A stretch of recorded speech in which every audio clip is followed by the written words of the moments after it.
लिकलाई मचीबु हेक उबदा मथमोय लाक्सिनबा ngamखिद्रे मिटलुदगी पिरांग इहौरकले पाक कौबा ngamदे लिकलाई कागी खारिबु योचैदा पाइरगा लिकलाइना खोंजे निगलब कौरे इचे लिकलाइना मिटलुदगी पिरांग तैथोकलगा नुंगाइतबा पुनमक लाक्सिनदुना हाइरे नंग याम वारब्रा थारो संगबी खुमलखिद्रे महाक लिकलाइबु मिचीने येंगलमगा फकलांगलोमदा ममाइ लाइसिनख्रे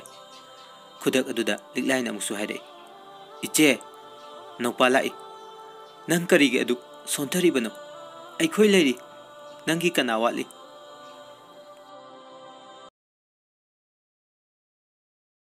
हौजिकती खांगबा यारक्त्रे थारो संगबी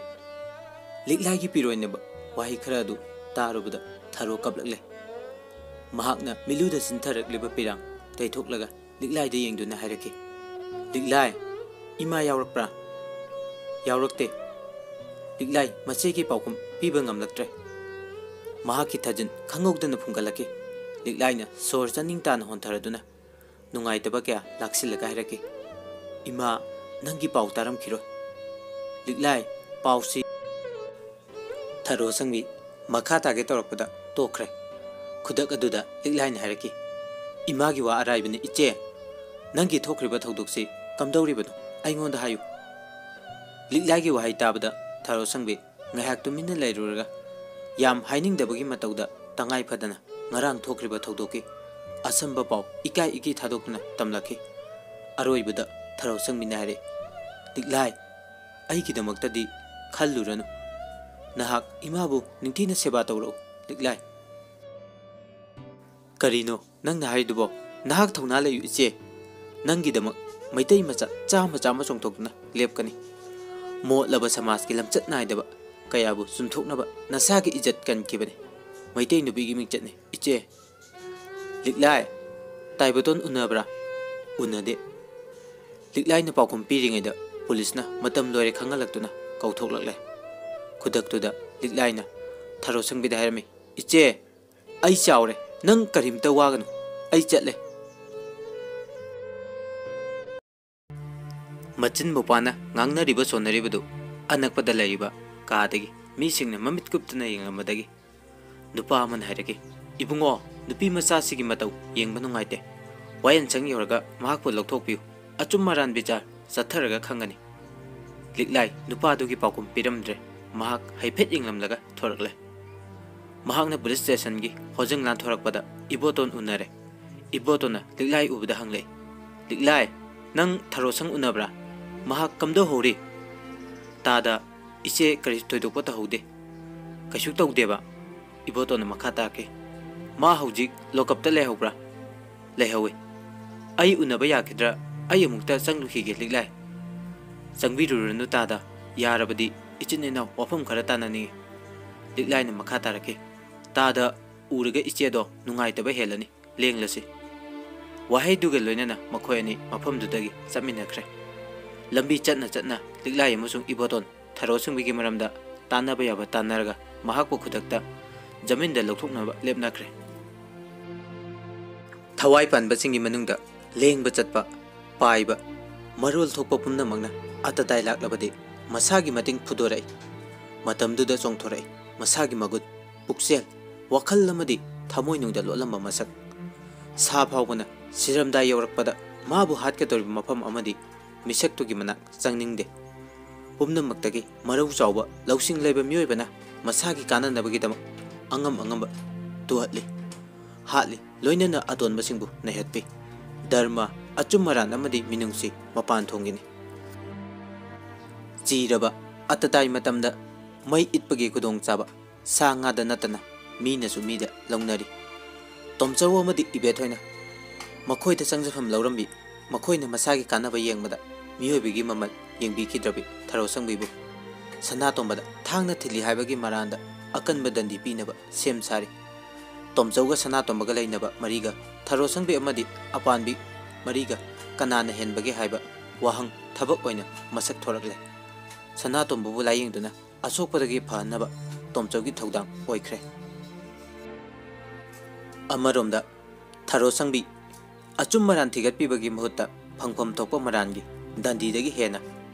मरान सिजनबा तोमचौ अमदि इबेथोइना सेल कया तिंगना उकिल अमसुंग मरी लेनबा मफमदा वाखतचख्रे अमरोमदा थरो संगमिना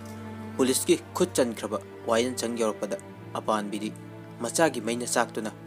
तोमचौ अमदि इबेथोइदा हन्न हन्न थरो संगबिबु ngakpinaba हाइजरी अवाफमदगी मचाबु कनबिनबा कपचरी अपानबिना तोमचौ अमसु इबेथोइदा कपतुना हाइजरबदा इबेथोइना खुमदके इनमदी नचानी नुंसिरमगनी मादी ngakpuiba yadraba मिहातपी ओइरबनी मागी मरमदा अखोई वा nganingde तुकच्चै नते नते इबेथोइ इनमगी मा येंगदुना नमोबो अमुक्तदी कनबियुने इबेमा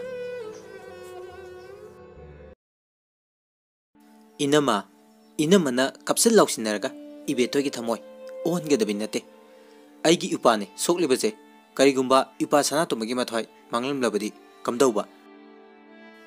इबेथोइना कलकपेनना अपानबिगी थमोय सिकबा वाई मथंग मथंग हायरके इनमा नचानुपीगी मरानदी येंगदना अखोइबु तौंगमिदुगी मतेंग पियु हारिदुबु ngambu ngamine ngangbiranu tajaningré अपानबिना इबेथोइदा हाइजबा याबा हाइजरबदा याबिरक्तदुना तोमचौदा चंगसिलगा अमुक हाइजरे इबुंगो हंतकी मतंगसिदी नंगनमुक्ता पोकपियु तोमचौ इचागी थवाइसिददी कनबियु कैदौबगे इचे आइगोंदा वाफमदु अमुकना हाइगनु नचानुपीने आइगी माइ खजिक फावबो येंगलमद्रबनिना नंग आइगी मरी पुंसिसिमगी लैत्रे खंग तोमचौना अपानबिगी नाक्तगे लैथोक्तुना चटख्रगा खोंकाप अममनी थांगलबा मतुंगदा अमुक हाइरमी अयहाक कनानो खंगद्र माले मणिपुर सिंथुंगना हंदकी थौदोक्सिदा तोमचौ सिरबनी लेबाक सरा सनख्रबनी खबरदा वायनचंगदा पुलिसता आइगी वारी इमिंग लेखाता हनकिबसी नचानुपी ओक्तबिदो तिन्नरुबदगिनी खंगलबरा चटख्रो चलो नसा येनिंगदे अपानबी कपलंब तोखरे इबेथोय अमदी तोमचगी वाई तारुबदा महाकी थमोय नुंगुम कंखलगले चाइना खोन फंगलबा खरौगुम ममाय हाइगलगले नुपी ओइजरबसु अपानबी नुपा अमदगी तादना लोकता कुमदुना अहिंग नुंतिल खाइदना नुपा नुपी अनिमके सिनबम पांगथोकलिबी नुपीनी अकीबा लेतना थौना अमसुंग मचा अनिगिदमक लैजबबोंबा कथोकपदगी हेना थवाई थाबा पामुद्रबी अपानबीनी महाकी मिलुदगी तारकपा पिरांगना सोटलबा माइथोंगदा नुंसा मंगाना इरंग लंखतलदुना हाइदे नहाक अइगी उपाने हाइफम तो इ हाइबगी तानरबनी तोमचौ हायु इचागी मराल करिनो नहाक नुपा नत्रा अदुदा नते मपासुनी मरा लैतबी नुपी मचा अमबु ओक्ता लंबिदा मपुंसी मांगनये होनखिबा फत्रबा नसे नुपाबु मथाय लौबिरमद्रिबा मराइबक फरबनी अइगुम्बदा थोकलमलबदी खंगलमगदबनी मैतै नुपीगी लिंजत कमदौबगे हाइबा करीनो इनमना nganglidubo अखोइसिबु करी ओइना खंजा सारिनो मफमसे नबुंगो निंथौ अमगी मयमने कावरा मालेने ngarangda chaningai letabagi haroi haroi nonjaramadu ngasi yamna chawbiram leda taningde chatkhro nasa yengjaningde kari minai nu bi nangna ipasi mangale mapu natana mapu sarduna nahaki khujindagi punamak laikhata na manglibani khangra icha mangan basu nangni ichin upa kainan basu nangni lamchat nai dabi kari lawai ningon nangaksam laktan inge wahai duga loinana ibethoina hopsilaga अपानबिगी मसादा मखुद थाररे लोइनना Mahake असाउबा हेंगलै हाइदे अइबु लमचत नाइदबी हाइजबसाय कदाइदा नाइदबनो मफम ताओ ngasiदी इबेथोय Lemna तोकलर नचा नुपी ओक्तबिना उपासना तोंबा मतुंगी मपुंची मांगेनगी होनरमलगा अयाकपु लमचत नाइदे हाइबदी मरम PU इबेथोयना अपानबिबु फूर फूरदुना इनथोके अपानबी खोंफम चदौदबना लैमाइदा Tuki खुदक्तुदा बहादुर चंसिलक्तुना इबेथोयबु खामलगा अपानबिबु मतेंग पांगदुना चिंखतपिकी अपानबी अमुक हन कबलकले महाक मचानुपी thorough संगमिना जेलदा लेकिबा नुमितगे तुमलक चारक्तबना मसा सोंथरिबन उपाय लेजद्रबी अपानबिना तोमचोगी yum थादोकलमनाइदा हाइरमी इचादी याजखिदबनी नखोइगी लौना मवाई थाजरुदुना अइना नमदुना इचाबु नखोइगी मिनाइ ओहलुरगा ngasi ichabu mapunchi manganba pelo masi नखोइगी चपचाबु खुदोनी अपानबी कपला दुन चटकी महाकपु उरुबदा बहादुर थमोय सुकना नुंगाइकिदे बहादुर खंगी अपानबिगी मरा लेते लोइनना थरो संबिबु तोमचौ अमदि इबेथोइना कंथि थोकना तौखिबा महाक पेनखिदे नोंमदा अकाइबा मतौ उखिदबि चमना लेजरबि थरो संगदा मखोइना येंगलिबा मियंग हेनमलि हाइना खलि बहादुर लायेंग संगी डॉक्टरना सनातोंबबु खुदोंथिबा लेट्रे सिबा याबा असोकना नते हाइबा पावबदा तोमचौ अमदि इबेथोइना थरो संबिबु नत्रगा ममा अपानबिबु मिनुंगसि यावदना लोइनरिबदु उबदा महाक मसागिदमक तुंगकोइना मफमसिदा लेरुबगी खुदोंचाबा फंगनी थाजरक्त्रे महाकना असिमसु खंगी सनातोंबा मतमसिगी खमतेंगना ओक्तबा मिसकनी बहादुरगा खंगनरकपा तोमचौगिदा लेरकपदगी ngasi फावबदा सनातोंबगी साजत वांगांग अमसुंग चक्चा युथक चिथबा लेतन उरई पुमनमक्सिदगी बहादुरना सनातोंबबु अफबा मी अमनी हाइबदि हाइनिंगदे अदुबु इबेथोयमदि तोमचौनदि योखले महाकी मरान कुपसिनबो ओनरी बहादुरना निंसिंगलके नोंमा सनातोंबगा थरोगा टेलीविजन यमखमदा थरो संगिना पाखतपगा लोइनना महाकपु कौरखिबा नोंमना थरो संगिगी कादा सनातोंबना यु ngawrga मवोंग चादना लेरंबा असिना चिंबा कया बहादुर अपानबिना चटखिबदु ममित कुप्तने यंगावे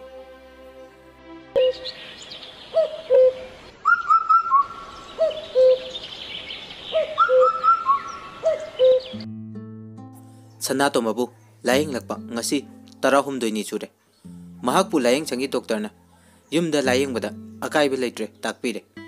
सनातोंबगी असोकपदु फगले मंगोंदा लाइहौ नत्रगा चिकपा नाबगी अवाबा लेट्रे डॉक्टर की मतुंगिना 13 सुब नुमिता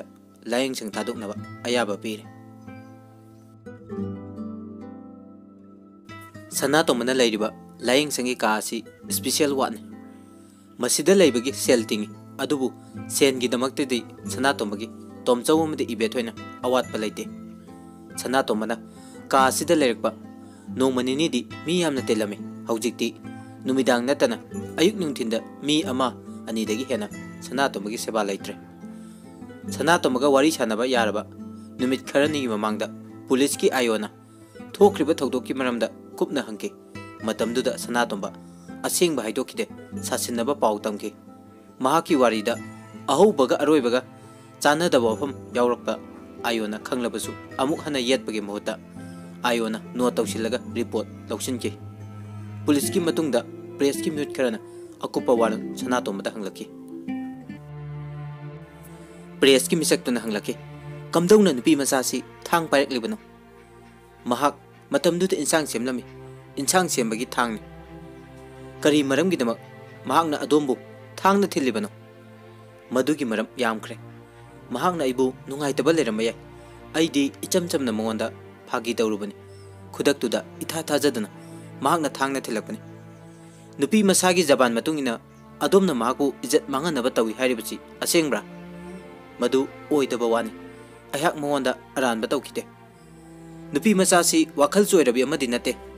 अदोमना अकाइबा तौरुदना करिगिदमक थांगना थिनगेदौरिबनो वाफम असी चिंगनाय ओइदब्रा पाउचिगी मियोइदुना मखा तारखी वाफम सिदा कोर्ट की ममांगदा अदोमना करी खुंबीगदगे अइना हाइजखिबदुनी नुपी मसासिना अइबु पेंदबा नुंगाइतबा लेरमयाय हाइदुना अइहाक पाखंग अमा ओइना मंगोंदा मरी लेना निंगबगी वा हाना हाइके महाकना यानिंगखिदे नुमितुदसु हौदुकलुबनी मतमदुदा खुदोंथिबसी थोकिबनी सनातोंबगी वहाई तारुरगा प्रेस की मिसक्तुना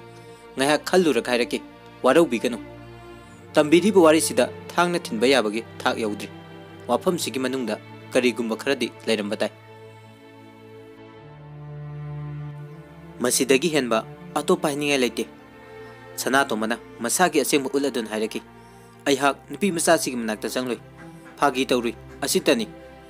sanatomagi wai tarba matungda paumiduna kumlai hoi ai paumi amani अदोम की थौदोक्सिग मरी लेना खुदोंथिबा नंगलबा मिसक अमदा पाउचेना मतेंग खरदंग पांगजनिंगदना हाइजबनी अदोमना फोंथोकपिनिंगद्रबसु नुपी मचा मसागी जबान फंगलगा असेंगबा मरम फंगबा याय नुपा दुगी मचिकना येब वाहिदु ताबदा सनातोंबा चिंगनरे महाकना पाउमीदुदा हाइरे नुपी मचादु अइगी चेगिदा लेबिन महाक थांगदगिनी ꯑꯩꯒꯤ ꯑꯄꯥꯝꯕꯒꯤ ꯃꯇꯨꯡ ꯏꯟꯅ ꯅꯨꯄꯤꯁꯤ ꯂꯧꯅ ꯂꯩꯅꯕꯒꯤ ꯋꯥꯐꯝ ꯆꯠꯊꯅꯔꯤꯕꯅꯤ꯫ ꯃꯁꯤꯗ ꯆꯤꯡꯅꯅꯤꯡꯉꯥꯏ ꯑꯣꯏꯕ ꯑꯔꯥꯟꯕ ꯋꯥꯈꯜ ꯂꯩꯇꯦ꯫ ꯅꯨꯄꯤ ꯃꯁꯥꯅꯗꯤ ꯌꯥꯕ꯭ꯔꯥ?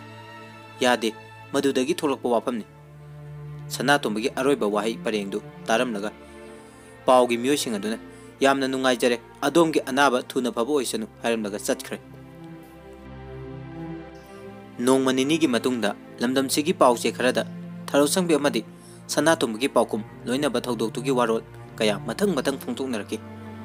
ꯄꯥꯎꯁꯤꯡ ꯑꯗꯨꯗ ꯌꯨꯝꯐꯝ ꯑꯣꯏꯔꯒ ꯋꯥꯌꯦꯜꯁꯪꯒꯤ ꯕꯤꯆꯥꯔ ꯆꯠꯊꯕꯗ ꯃꯥꯏꯀꯩ ꯑꯅꯤꯃꯛꯀꯤ ꯃꯇꯦꯡ ꯀꯌꯥ ꯑꯣꯏꯅꯈꯤ꯫ ꯋꯥꯊꯣꯛꯁꯤꯒꯤ ꯆꯠꯊꯔꯛꯂꯤꯕ ꯕꯤꯆꯥꯔꯁꯤꯡꯗ ꯄꯤꯈꯤꯕ ꯁꯈꯤꯒꯤ ꯄꯥꯎꯈꯨꯝ, ꯃꯤꯠꯅ ꯎꯍꯧꯕ ꯔꯤꯄꯣꯔꯠ ꯑꯃꯗꯤ ꯊꯔꯣꯁꯪꯕꯤ ꯑꯃꯁꯨꯡ ꯁꯅꯥꯇꯣꯝꯕꯕꯨ ꯃꯨꯟꯅ ꯈꯪꯂꯕ ꯕꯍꯥꯗꯨꯔꯅꯆꯤꯡꯕ ꯅꯛꯅꯕ ꯃꯤꯁꯛ ꯀꯌꯥꯒꯤ ꯖꯕꯥꯟꯗꯒꯤ ꯕꯤꯆꯥꯔꯄꯇꯤꯅ ꯊꯔꯣꯁꯪꯕꯤꯒꯤ ꯃꯔꯥꯜ ꯂꯩꯇꯦ ꯍꯥꯏꯕꯁꯤ ꯊꯥꯖꯔꯛꯈꯤ꯫ ꯑꯃꯔꯣꯝꯗ ꯁꯅꯥꯇꯣꯝꯕꯕꯨ ꯂꯥꯌꯦꯡꯈꯤꯕ ꯗꯣꯛꯇꯔꯒꯤ ꯔꯤꯄꯣꯔꯠ ꯑꯃꯁꯨꯡ ꯄꯨꯂꯤꯁ ꯑꯥꯌꯣꯒꯤ ꯔꯤꯄꯣꯔꯠ ꯌꯦꯡꯂꯨꯔꯕꯗꯤ ꯈꯨꯗꯛꯇ ꯕꯤꯆꯥꯔ ꯂꯣꯏꯁꯤꯟꯕ ꯌꯥꯗ꯭ꯔꯦ꯫ ꯗꯥꯛꯇꯔꯒꯤ ꯔꯤꯄꯣꯔꯠꯅ ꯁꯅꯥꯇꯣꯝꯕꯗ ꯊꯤꯟꯈꯤꯕ ꯊꯥꯡꯐꯝ ꯑꯗꯨ ꯃꯤ ꯁꯤꯕ ꯌꯥꯗꯦ ꯍꯥꯏꯔꯤ, ꯂꯣꯏꯅꯅ ꯁꯅꯥꯇꯣꯝꯕꯁꯨ ꯐꯒꯠꯂꯛꯂꯤ꯫ ꯑꯃꯔꯣꯝꯗ ꯄꯨꯂꯤꯁꯀꯤ ꯔꯤꯄꯣꯔꯠꯅꯗꯤ ꯊꯔꯣꯁꯪꯕꯤꯕꯨ ꯃꯤ ꯍꯥꯠꯀꯦ ꯍꯣꯠꯅꯕꯒꯤ ꯍꯥꯠꯄꯒ ꯃꯥꯟꯅꯕ ꯃꯔꯥꯜ ꯐꯪꯂꯣꯏꯗꯕꯒꯤ ꯃꯔꯝ ꯂꯩꯇꯦ ꯍꯥꯏꯕ ꯎꯠꯂꯤ꯫ ꯑꯁꯨꯝꯅ ꯕꯤꯆꯥꯔ ꯃꯊꯪ ꯃꯊꯪ ꯆꯠꯊꯗꯨꯅ ꯂꯥꯛꯂꯤ꯫ ꯌꯦꯟꯅꯔꯛꯄ ꯀꯌꯥꯗꯒꯤ ꯎꯀꯤꯜ ꯑꯃꯁꯨꯡ ꯃꯔꯤ ꯂꯩꯅꯕ ꯂꯣꯏꯁꯪꯒꯤ ꯁꯤꯡꯒꯤꯗꯤ ꯁꯦꯜ ꯂꯧꯅꯕꯒꯤ ꯈꯨꯗꯣꯡꯆꯥꯕ ꯍꯦꯟꯅ ꯐꯪꯅꯔꯛꯈꯤ꯫ ꯊꯔꯣꯁꯪꯕꯤꯅ ꯁꯅꯥꯇꯣꯝꯕꯕꯨ ꯊꯥꯡꯅ ꯊꯤꯟꯕꯒꯤ ꯀꯦꯁꯇ ꯏꯕꯦꯊꯣꯏꯅ ꯁꯈꯤ ꯖꯕꯥꯟ ꯄꯤꯕꯗ ꯍꯥꯏꯈꯤ, ꯊꯔꯣꯁꯪꯕꯤ ꯍꯥꯏꯔꯤꯕ ꯅꯨꯄꯤ ꯃꯆꯥꯁꯤ ꯌꯥꯝ ꯇꯧ ꯉꯝꯃꯤ꯫ ꯃꯍꯥꯛꯅ ꯅꯣꯡꯃꯁꯨ ꯁꯅꯥꯇꯣꯝꯕꯕꯨ ꯕꯗꯅꯥꯝ ꯄꯤꯅꯕ ꯃꯊꯣꯡ ꯃꯔꯝ ꯈꯪꯗꯕ ꯃꯔꯥꯜ ꯄꯤꯁꯤꯟꯅꯕ ꯍꯣꯠꯅꯈꯤ꯫ ꯋꯥꯊꯣꯛꯇꯨꯁꯨ ꯑꯩꯅ ꯏꯀꯥꯏꯖꯗꯨꯅ ꯂꯣꯏꯁꯤꯟꯈ꯭ꯔꯕꯅꯤ꯫ ꯈꯨꯗꯛꯇꯨꯗ ꯊꯔꯣꯁꯪꯕꯤ ꯎꯀꯤꯜꯅ ꯏꯕꯦꯊꯣꯏꯗ ꯍꯪꯈꯤ, ꯏꯕꯦꯝꯃꯒꯤ ꯎꯄꯥ ꯁꯅꯥꯇꯣꯝꯕ ꯍꯥꯏꯕꯁꯤ ꯌꯨ ꯊꯛꯏ, ꯅꯤꯁꯥ ꯆꯥꯏ ꯍꯥꯏꯕꯁꯤ ꯑꯆꯨꯝꯕ꯭ꯔꯥ? ꯏꯕꯦꯝꯃꯒꯤ ꯌꯨꯝꯗ ꯁꯅꯥꯇꯣꯝꯕꯅ ꯂꯩꯕꯒꯤ ꯃꯔꯝ ꯀꯔꯤꯅꯣ? ꯃꯍꯥꯛ ꯃꯕꯥꯏꯒꯤ ꯊꯕꯛ ꯌꯥꯎꯕꯅꯤ꯫ ꯑꯩꯈꯣꯏꯗ ꯑꯌꯥꯝꯕ ꯃꯇꯝꯗ ꯃꯍꯥꯛ ꯆꯥ ꯊꯛꯇꯨꯅ ꯂꯩ꯫ ꯌꯨ ꯅꯤꯁꯥꯒꯤ ꯋꯥꯗꯤ ꯍꯧꯖꯤꯛꯀꯤ ꯅꯍꯥꯔꯣꯜ ꯄꯨꯝꯅꯃꯛ ꯆꯥꯅꯔꯤꯕꯅꯤ꯫ ꯁꯅꯥꯇꯣꯝꯕꯅ ꯀꯥ ꯍꯦꯟꯅ ꯊꯛ ꯆꯥꯔꯨꯕ ꯅꯠꯇꯦ꯫ ꯅꯨꯃꯤꯠꯁꯤꯒꯤ ꯃꯈꯥ ꯊꯥꯕ ꯁꯈꯤ ꯖꯕꯥꯟꯗ ꯕꯍꯥꯗꯨꯔꯁꯨ ꯄꯤꯈꯤ꯫ ꯃꯍꯥꯛꯅ ꯀꯣꯠꯀꯤ ꯍꯧꯅꯕꯤ ꯒꯤꯇꯥ ꯄꯥꯏꯗꯨꯅ ꯋꯥꯁꯛꯂꯒ ꯍꯥꯏꯈꯤ, ꯊꯔꯣꯁꯪꯕꯤ ꯍꯥꯏꯔꯤꯕ ꯅꯨꯄꯤꯁꯤ ꯑꯩꯅ ꯌꯨꯝꯁꯤꯗ ꯂꯩꯃꯤꯟꯅꯕꯒꯤ ꯈꯪꯖꯔꯛꯄꯗ ꯊꯣꯏꯅ ꯀꯥꯏꯕ ꯎꯗꯦ꯫ ꯃꯍꯥꯛ ꯌꯥꯝꯅ ꯃꯔꯝ ꯃꯣꯛꯄꯤ, ꯁꯥꯎꯕ ꯍꯩꯇꯕꯤ, ꯋꯥ ꯉꯥꯡꯒꯟꯗꯕꯤ, ꯑꯃꯅ ꯏꯊꯛ ꯏꯔꯥꯡ ꯄꯥꯝꯗꯕꯤ ꯑꯣꯏꯅ ꯎꯖꯩ꯫ ꯑꯗꯨꯕꯨ ꯅꯨꯃꯤꯠꯁꯤꯗ ꯃꯍꯥꯛꯅ ꯇꯧꯈ꯭ꯔꯤꯕꯗꯨ ꯑꯩ ꯉꯛꯏ, ꯍꯧꯖꯤꯛ ꯐꯥꯎꯕ ꯚꯥꯞ ꯇꯥꯕ ꯉꯝꯗꯦ꯫ ꯊꯧꯗꯣꯛꯁꯤꯒꯤ ꯃꯃꯥꯡꯗ ꯕꯍꯥꯗꯨꯔꯅ ꯊꯔꯣꯁꯪ ꯑꯃꯁꯨꯡ ꯁꯅꯥꯇꯣꯝꯕꯒꯤ ꯃꯔꯝꯗ ꯆꯤꯡꯅꯕ ꯌꯥꯕ ꯀꯔꯤ ꯀꯔꯤ ꯊꯦꯡꯅꯈꯤ? ꯎꯀꯤꯜꯒꯤ ꯋꯥꯍꯪ ꯇꯥꯕꯗ ꯕꯍꯥꯗꯨꯔ ꯆꯪꯉꯛꯅꯅ ꯉꯥꯏꯍꯥꯛ ꯂꯩꯔꯨꯔꯒ ꯃꯍꯥꯛꯅ ꯊꯦꯡꯅꯈꯤꯕ ꯁꯅꯥꯇꯣꯝꯕꯒꯤ ꯆꯤꯡꯅꯕ ꯌꯥꯕ ꯊꯧꯗꯣꯛ ꯈꯔ ꯃꯊꯪ ꯃꯊꯪ ꯁꯦꯡꯅ ꯄꯥꯎꯈꯨꯝ ꯄꯤꯈꯤ꯫ ꯑꯁꯨꯝꯅ ꯋꯥꯌꯦꯜꯁꯪꯒꯤ ꯕꯤꯆꯥꯔ ꯃꯊꯪ ꯃꯊꯪ ꯆꯠꯊꯔꯛꯂꯤꯉꯩ ꯂꯤꯛꯂꯥꯏ ꯑꯃꯁꯨꯡ ꯏꯕꯣꯇꯣꯟꯅ ꯉꯝꯕ ꯃꯈꯩ ꯍꯣꯠꯅꯗꯨꯅ ꯊꯔꯣꯁꯪꯕꯤꯕꯨ ꯖꯦꯜꯗꯒꯤ ꯂꯧꯊꯣꯛꯅꯕ ꯍꯣꯠꯅꯔꯤ꯫ ꯃꯈꯣꯏꯒꯤ ꯂꯩꯖꯕ ꯁꯅꯥ ꯂꯨꯄꯥ ꯃꯥꯜ ꯆꯥꯡ ꯀꯌꯥ ꯀꯥꯏꯗꯨꯅ ꯑꯃꯗꯤ ꯃꯤꯉꯣꯟꯗꯒꯤ ꯁꯦꯜ ꯄꯨꯔꯨꯔꯒ ꯎꯀꯤꯜ ꯑꯃꯁꯨꯡ ꯑꯉꯝꯕꯁꯤꯡꯗ ꯆꯪꯖꯩ ꯍꯥꯏꯖꯩ꯫ ꯃꯃꯩꯊꯪꯗ ꯄꯨꯝꯅꯃꯛꯀꯤ ꯃꯇꯦꯡꯗꯒꯤ ꯊꯔꯣꯁꯪꯕꯤꯕꯨ ꯑꯋꯥꯐꯝꯗꯒꯤ ꯀꯟꯅꯕ ꯍꯣꯠꯅꯖꯕꯗꯨ ꯇꯞꯅ ꯇꯞꯅ ꯃꯥꯏ ꯄꯥꯛꯂꯛꯂꯤ꯫